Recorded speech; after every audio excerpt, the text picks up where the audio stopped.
बापरे, अहिल्यानगरमध्ये रेल्वेत नोकरी लावण्याचे आमिष, 18 लाखांची फसवणूक. मंडळी, अहिल्यानगरमध्ये फसवणुकीचे अनेक स्कॅम आजवर समोर आले आहेत. आता नोकरीच्या आमिषाने तरुणांना फसवणुकीचे प्रकार समोर यायला लागले आहेत.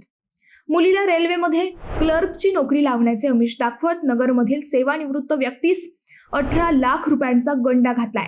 धक्कादायक म्हणजे पैसे घेऊन बनावट नियुक्तीपत्र देखील देण्यात आले. विजय वामन केळगंद्रे असे फसवणूक झालेल्या व्यक्तीचे नाव असून अनिल भास्कर पडघलमल असे आरोपीचे नाव आहे. त्याने त्यांच्या मुलीला रेल्वे खात्यात क्लर्कची नोकरी लावून देण्याचे आमिष दाखवत त्यांच्याकडून 18 लाख रुपये घेतले. त्यानंतर त्यांच्या मुलीच्या नावे रेल्वे खात्यात क्लर्कचे नियुक्तीपत्र दिले.